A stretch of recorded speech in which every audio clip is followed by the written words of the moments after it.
Hi, Richard. How are you doing this morning? I'm all right. Sicky Dicky, how are you? Yeah, struggling with a bit of man flu, but hopefully it's mainly in the past, but we'll see. So, a few sniffs and a couple of coughs this episode, as always, but we'll see Yeah, how we get on. and nothing, definitely nothing dripping down inside your body. Definitely not sweating buckets trying to sit at a desk working. Absolutely not. So, Couldn't resist. Couldn't resist. I know. 2 minutes ago I said I wasn't going to say it, but there you go. I'll just say it I knew full well you were. I could see your face before it even started recording that it was going. You were going to mention that somewhere, but right, I'm going to do self promotion this week because we're going to start with my book, the reason it's called Why It Is, and then obviously how that then relates into data projects and various other elements. So, as you well know, the book is called Be the Five, and Oh, yeah, shall I hold it up just in case I haven't promoted yeah. it enough? Zoom in. Zoom in. Available on all good book sites and And good. some rubbish ones as well. Yeah, and some rubbish ones as well. But Be the Five came from the fact that I was looking up obviously stats on digital transformation, failure rate, and things, and you can pretty much find a stat that will back up anything you want it to back up on the internet from 60% all the way up to the magic number of 95%.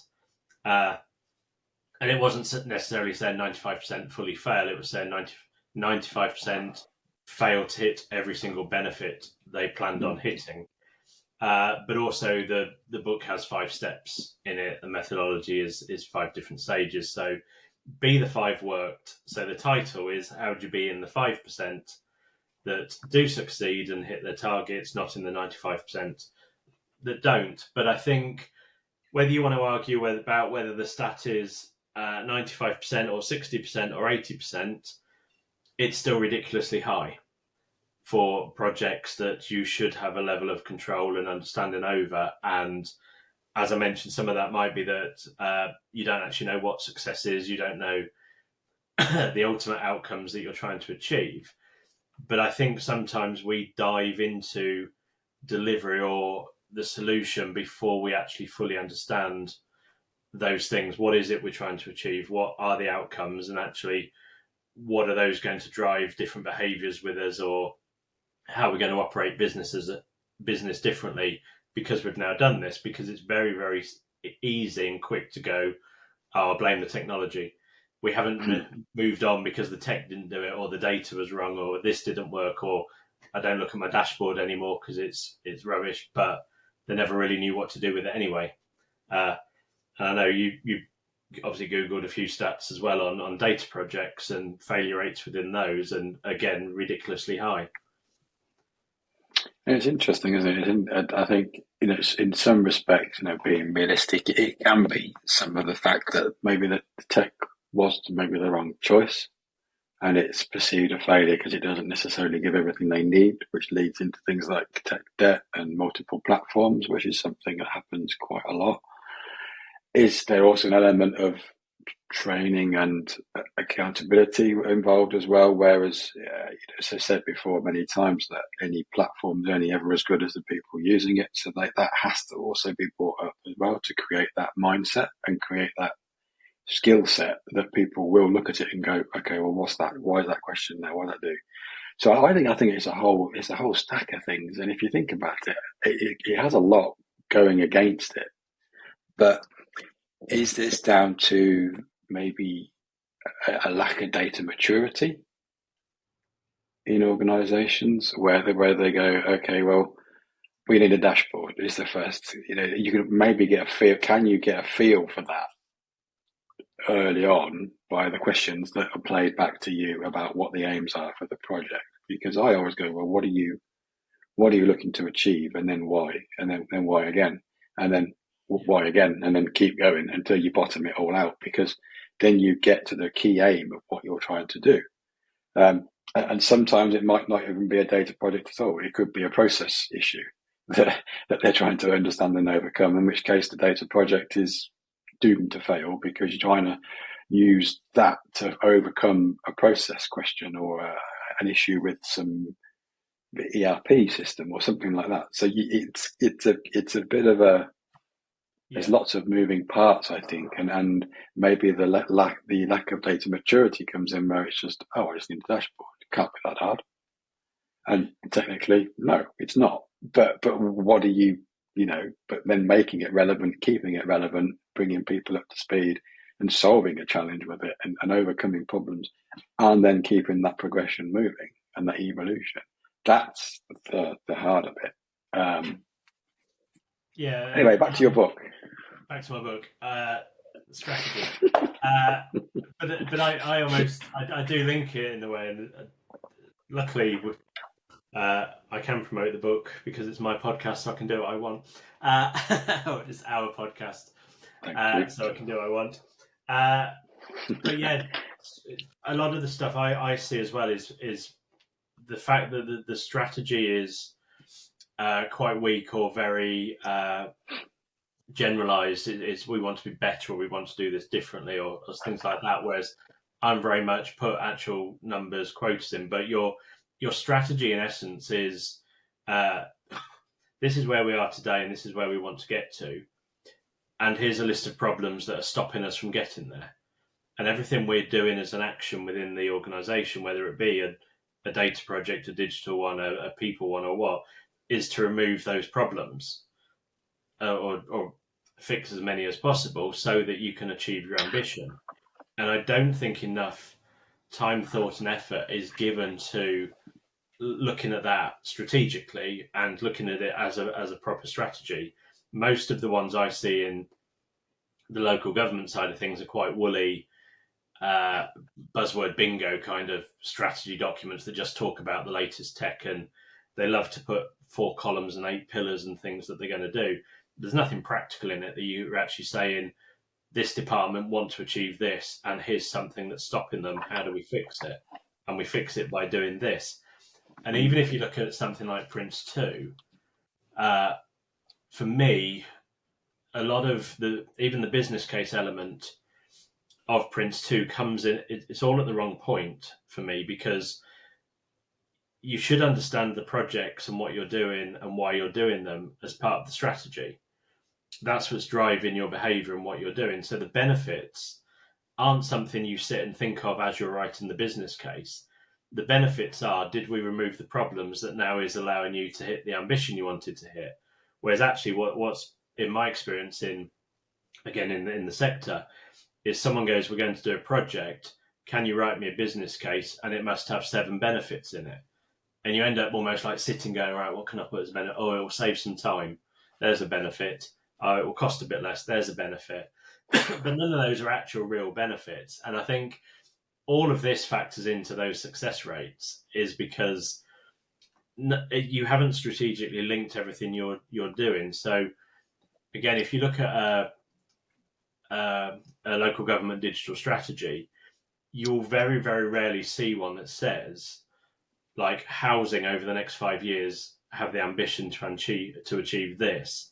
Here's the things that are stopping them from doing it, and therefore here's a list of things we can do to alleviate those problems to help them. And then social care this, and then reg services this, and then waste this, and housing, and broken down. It's a digital have an ambition to deliver lovely services that meet the needs of our citizens. You're like, that's a lovely statement, but it doesn't mean anything. It's a nonsense statement. Yeah, it's just a throwaway headline, isn't it? And I think that's quite often. I wonder again, when we've touched on this in the past, whether because there's a detachment of the data strategy to the business strategy, that's why the aims and outputs are so woolly, because you've defined what your business strategy is and what your aims and goals are for that, and your measures and all this lovely stuff, and then you've gone for data strategy. We just need a new dashboard. Yeah, it doesn't make things easier, and it's like, well, that's is something that woolly on your business strategy? No. So how do you do? So being able to go, this is our business strategy, this is our aims. Now, how do we measure that and fulfill that from a data perspective and make that connection? If your strategies up here and your data maturity and reporting are down here, then that gap is just needs to close before you can effectively align the two. But how do you then? That's not necessarily a technology piece that solves that problem. It's a technology piece that facilitates this resolution to the problem, but it's the mindset and culture that actually has to go. We need to get this data maturity and data usage and acceptance and mindset and everything has to be up here for people to understand how important it is and how to relate what they do and what they see from a performance perspective to the business strategy. Then for me, you get that. Then the line up and the tie-in is there. That again, it's not. You can't fill that gap with technology. Technology will facilitate that, but you won't. It can't, because you just end up with a whole shitload of. Oh, we're going to get another E now. Sorry, another shitload of stuff. The platforms and dashboards. Oh God, not another one. Yeah. And it's like you need to bottom all that out before you come forward with any solution. And you know, it's part of the reason why I dislike the term digital transformation so much is because it started off as almost like this is the technology that does this. Then as we matured in the mid-10s, companies started figuring that actually the technology wasn't really the key bit, and all the big technology companies started deflecting and saying, oh, it's all about the people and the process, and digital transformation is this. But actually, what that is it's just called transformation. Transformation is about people, process, change, and actually digital is one strand of multiple strands that go together to make up your overall kind of transformation or continuous improvement program or whatever it is you're trying to deliver. And I think the minute you call it a digital strategy or a digital transformation, your focus is entirely on that bit. And I've got a view that in a few years, no one will have a digital strategy because it will just be a straight transformation piece of which digital is a player within it. But ultimately, the training you do, the understanding you do, all the other elements of it are going to be equally as important moving forwards. But same as you with the data side of it. Again, if your business strategy says this is what we want to achieve, so many times you'll read a data strategy where someone has almost just sat in a room on their own with no access to any other documentation. And often as well, it won't be someone that has access to the senior leadership team. Yeah, often it's not at that level, which is again another problem, because you'll never align your data strategy with a business strategy if you're not sat at the top table or you don't have access to the top table. And if you've never seen the business strategy, so many times, but I keep seeing it where it happens where someone just turns up and goes, I've written a lovely strategy. And yeah, it covers all the main points, but it's not related to the business in any way, shape or form, or what the business wants to do, or what the business wants to achieve, or the council or the public sector organisation needs to achieve. And until you understand that you're kind of that enabler and facilitator, whether it be data, whether it be technology, or whether it be tools, you're essentially trying to make everyone else better at achieving what the corporate ambition is. And therefore your strategies have to be like directly linked to it. That says, our chief executive says we must grow by 200% next year. Here's a list of reasons why we can't grow by 200% next year. But actually, if I can provide the right data sets to you guys so you understand our customers, the sales, the turnover, the profit, then hopefully you can use that information to drive that growth. Rather than, as you said, I've built you a dashboard, I've put some data in it, hope it's useful, sort of thing, which ultimately... Let me know if it's not. Yeah, but guess what? It's not. They're not using it. Or just don't use it after 3 weeks. Yeah. I think, very topical being the Olympics coming around, but it's like, I have an aspiration, not me personally, metaphorically speaking, have an aspiration to run the 100 meters. I have an aspiration to compete in the cycling, and what I've done is I've gone and bought the best trainers I can find, and I've gone and bought the best bike I can find. Does that mean I'm going to be able to do it? No, because you have to put the other pieces of the jigsaw in place to enable you to do that. I mean, not saying you'd ever be able to do it, but you understand the concept. Is like you don't get where you want to go just by doing a couple of certain actions that seem like a good idea. Well, I Yeah, can't do it if I haven't got the best bike. No, but if you can't do it because you haven't got you haven't got the talent or the fitness or the experience, there's always other areas that you have to fulfill before you can have that aspiration. Aspiration, nothing wrong with having aspiration and goals and targets and things, but you have to then go, well, is that realistic? And if it is, then how am I going to achieve it? If it's not, then how do I adjust it? And then how do I achieve that goal? yeah, And then can I achieve the ultimate goal a bit later on? Because I've then built that staggering blocks in place to go.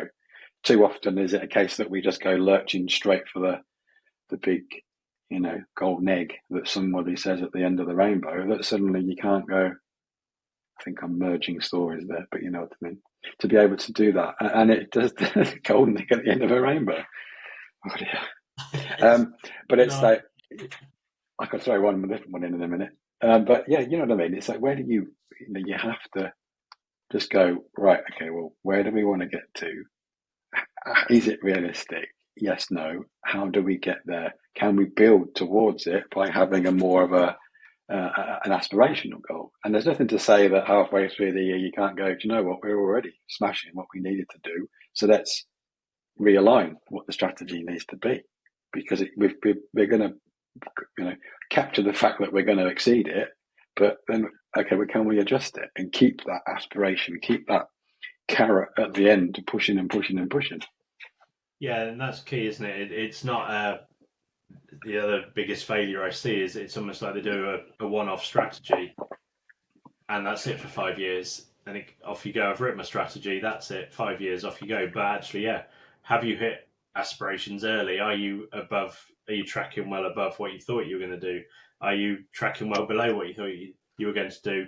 You need to have that agility and adaptability to kind of go. Yes, okay, we set a target of this, but halfway through the year, we know exactly where we are. We've got the metrics. We're tracking it. We know all this stuff. We've bought Hashiru, so we understand why every decision we've made, what we've done. I've Throw been that I've one been in there. reading some really good books as well. We've got some. I'm writing another one, by the way, Richard.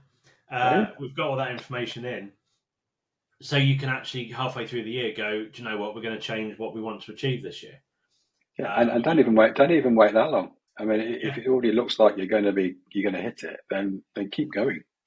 Or if you're too far under, then you go, well, what do we need to adjust to be able to do that? I mean, again, we've spoken about this before, but lag metrics, and it's all well and good looking at how well you've done, but yeah, you need to rephrase that to how are we doing and how well will we do do based upon the yeah, current process, and then adjust accordingly and keep adjusting and keep adjusting and yeah, keep assessing and keep iterating. And agility is something that I think is also kind of a bit of a woolly aspiration in some operation. respects, because it's like, what does that realistically, what does that mean? I know it's a methodology and something that I tend to probably use, not as a strategic, not as a practitioner or anything like that, but just as a mindset to go into a project and go, well, we need to keep that in mind because nothing's off the table. We need to work out where we're going, and invariably, as the data projects progress, things will change. So you have to have that agility in there. But it's just another one of those phrases, isn't it? What does it really mean for an organisation to be agile, and what does that mean from a strategy and process perspective as well? Well, if you wait for book 3, Richard, you'll find out because I've covered some of that in it. Uh, And you didn't tell me that beforehand. That is I know, no shameless connection. I know. I keep Or I it. should say it is, and you owe me I some, keep some bits secret from you. a backhander. But I mean, we were talking just before as well. I came. The reason we got onto this subject was because I posted about something called the money pyramid, which I came across reading a book by Nigel Botterill, who runs the Entrepreneur Circle.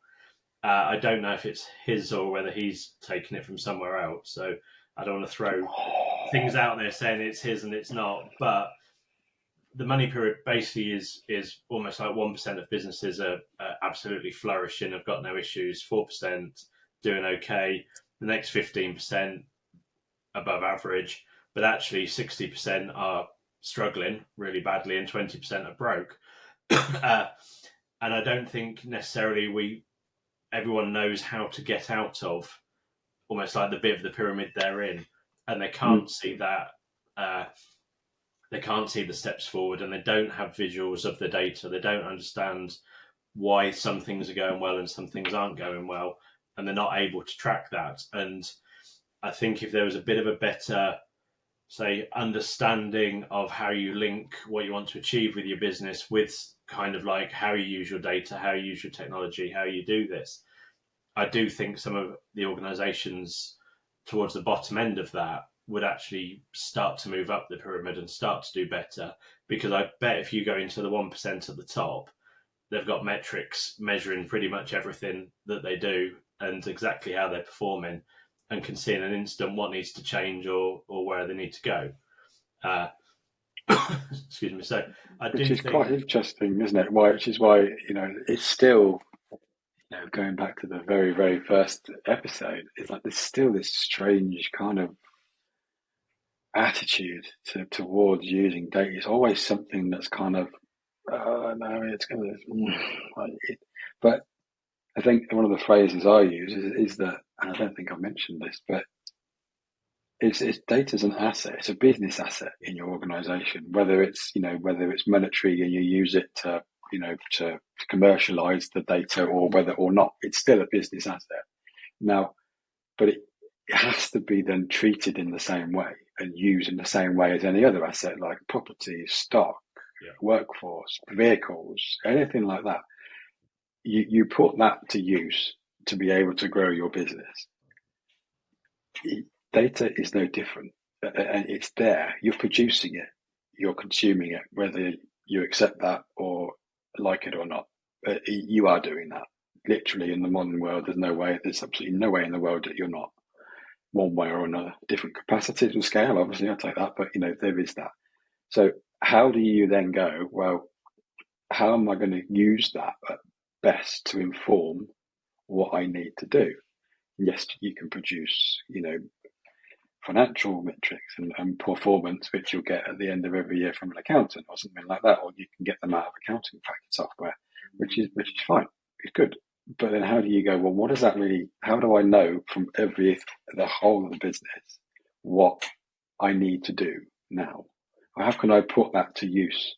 And it's being able to think like that there's no time, it's too early to even think like that as well.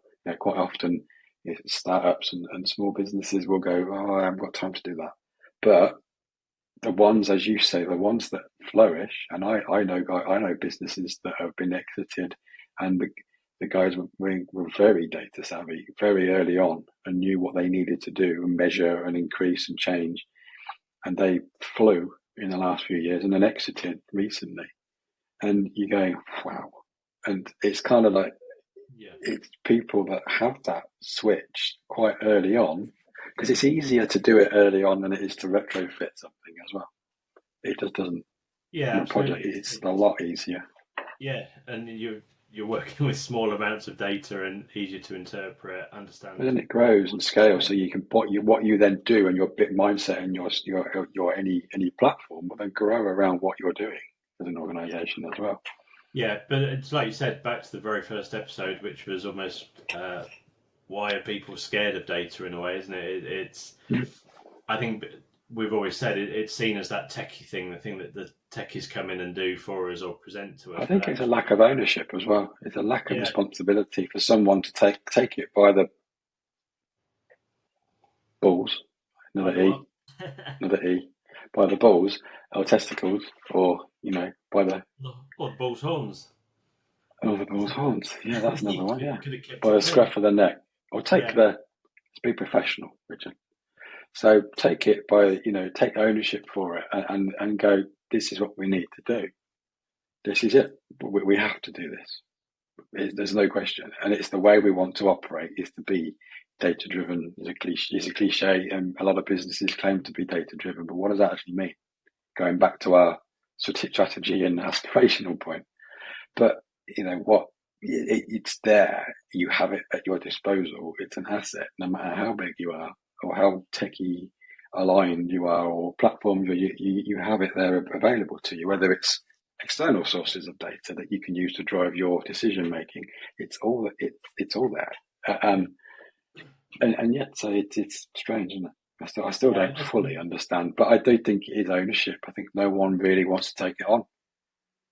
No, I agree, but I do also see, as you said, the CEOs that I kind of follow or listen to, I know are ones that also understand their data, and they talk about data a lot and information and how the company is, and it's quite refreshing that there are people out there that do treat it in that way.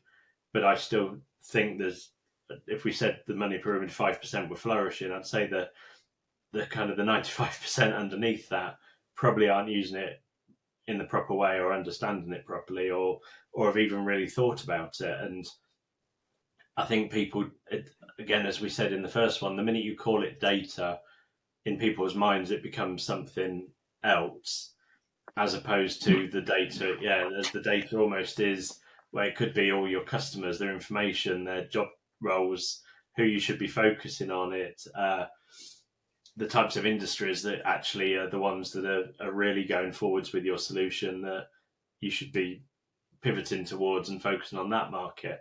Everything you've got within your business, it's not just the numbers and the finances and how well they're doing. They're obviously critical to keeping your business alive, but there's all the stuff that's happening behind it that's actually driving those numbers that you also need to understand. And I think I kind of got into it a little bit many years ago. I went to a conference. It was a box one it was actually in London. That I think it was one of the first ones they did in London back in about 2015-16. And the COO was doing his press bit, and he was on stage, and they're asking him questions. And I don't think I've seen a guy before that just look so comfortable telling press about the numbers, the performance, the stats, the quarters, where they were going with stuff and everything else. And it was almost, there was a point where I sat there and went, I want to be a COO, because I'd love to almost be as slick as, there was a chap called Dan Levine, I think, who was on stage, and he was just reeling these numbers off and the stats and everything else. And I was like, there's a guy who just understands his company and understands exactly what they need to do and understands exactly where it needs to go. And I know the CEO, Aaron Levy, he's similar, and he understands all that as well. And you can see why the company is as big as it is, because they just get all that stuff. They understand numbers, data, customers, all of that stuff. And I think it's critical. And I think so many businesses don't know that, or haven't found their space yet, and need to use the information they have got to work out where their position is in the world, sort of thing. I think a lot of that, as you said, comes back to the perception of it is like it is all. It's down to ownership. I think who owns the responsibility. Is it finance? Well, finance produce reports because they produce financial metrics at the end, P&Ls and everything along those lines. But then it's always been that kind of, does that where it stops in a lot of organizations? Yes, they're measuring their financials, but the financial outcome or the financial performance is the outcome of many non-financial activities, right? So are you measuring those? So, and that's where you get into that kind of that digging around, where you're going, okay, our profits down or whatever, or our revenue's gone down. Why is that? Our costs have gone up. Why is that? Can you go, that's why it is, and I can deal with that, because you've got it there. Because if you're measuring, you're capturing that level, the higher level of the performance outcome. You're going, well, what am I actually understanding the driving factors of that? Am I measuring that? Because they're quite often non-financial outcomes, and that's I always wonder whether that's where it stops, and then the ownership of this bit gets kind of disputed and Yeah. passed around like a hot potato, and who actually owns all of this, and does it end up then breaking into silos, and then you lose the consistency and the joined up approach where you've got different pockets of people doing different stuff. But ultimately, it's like, well, you still have to make that connection so that everyone knows what's happening within the organization and what that data means and where it comes from and who's using it.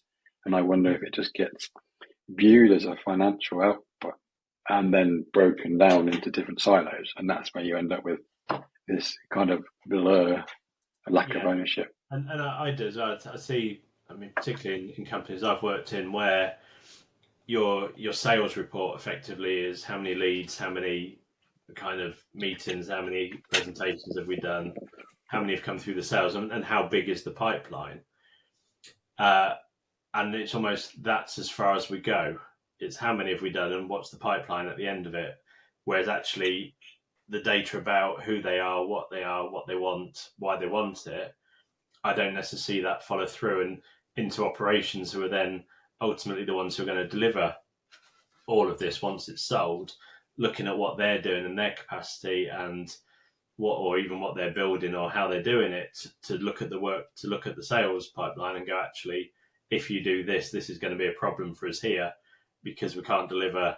I don't know, if someone wants 100 units and we're only doing 50 units a month, we can't deliver that. So how do we start that conversation early rather than sales go and sell something that operations can't deliver and we have to deal with that further down the line. And then, as you say, in quarter three, you're looking at a number going, why has our number dropped off? Mm. And it's because you've And it's also there's also other components to that. So it's the fulfillment side of things as well, the suppliers, and then you've also got the marketing element to that as well. And go, are the people that we're getting into the funnel, are they the people that we're marketing to? And then you go, well, actually, the people we're marketing to, are they the people that are hitting our website, or hitting our socials? Who are these the people that are the same demographic? How quickly are we aligning to what we were seeing? And how does that align to our existing customer base? So is our ideal customer shifting slightly? How do we pivot that? And that involves all the departments. So it and does funnily, kind of stop. you just reminded me because I got a marketing email yesterday from someone who's Dan Priestley talks about this 7-11-4 model, and I can't remember the exact thing. It's 7 hours of media across 11 different forms of media that add up to 7 hours across 4 different platforms is what someone needs to see before they kind of know, like, and trust you. So therefore, you might have obviously Instagram, Facebook, LinkedIn, YouTube. You might have a podcast. You might have all these bits and pieces together. But what you're seeing in your stats is people are coming to us from Google, and therefore you're going, well, Google's the one that's working, so let's stop doing all the other stuff, and kind of forgetting that actually, if you're not doing all the other stuff, people aren't getting to you on Google in the first place. So again, it's that understanding the data as much as kind of collating and bringing it together. And there's a really good example, isn't there, of the World War II aeroplanes that came back shot, and they show where all the bullet holes in the wings are. And someone said, like, these are the bits we need to strengthen. And then someone else went, no, they're not. These planes are the ones making it back. So if planes are being shot in the other bits, they're the bits we need to strengthen. So again, having the skills to be able to look at the data and interpret it correctly to make the right decisions from it is kind of as big a skill as pulling the strategy and everything together in the first place. So yeah, I agree. I think that there's ownership. There's just the value that people need to put on data, but also the value, I think, in their own knowledge of being able to understand and interpret their own data and what that actually means for you as a business. And I think there's gaps in skills all over the place of people who don't really get that, or will look very quickly at a high level number, and as you said at the start, almost not do the 5 whys of working out why you're actually in that position and what it actually means for you. It's almost like 8 to 9, that's fine, move on. but actually, is 89 good? Is it bad? Is it higher than last month? Why is it 89? Why are we happy with that? And research and go into it. And I think there needs to be a lot more kind of time and effort put into that side of things as well. Once obviously you start to understand how that can drive your business or your organisation forwards. I agree. So, good. Well, on an agreement, Richard, we should probably call it a day. I agree. A good appointment for us to stop on something. I'll let you go. We agree on most things, but yeah, we do. Yeah. Just your maybe not on football team, but we got that. I don't agree on I'm You Awake bit. I'll tell you that. That was released yesterday. It's a bit of an odd one. It's not for me. Is it? Yeah. I think there's some weirdo. Was it? Did I see that Arsenal's away kit? He looks like the Lynx Africa. Lynx Africa. Yeah. Brilliant. Yeah. This does smell nice. Ours is a bit more disco ball glitter sprinkled on the edges. It's the away kit's not one. Obviously, both my brothers turned around and went, "Yeah, I really like that. I'll get that," because neither of them have got any fashion sense at all. But luckily, they don't listen to this podcast. They'll never know that. But yeah, I did see before. I saw one the other week actually. The Versailles away kit. It's a white one with little gold bits on it. That one looks amazing. But apart from that, I've not seen anything else I'm that bothered about. Mm-hmm. But there you go. What a way to end. I know. Boom. So cool. Right. I shall speak to you soon, Richard. Look forward to it. Well, don't forget. Well, don't forget him through you soldier. You. I've soldiered. I'm very hot over here. I tell you. I'm very hot. Go and sweat somewhere now. Yeah. Cool. Thank you very much. I shall speak to you later. Cheers, mate. Bye.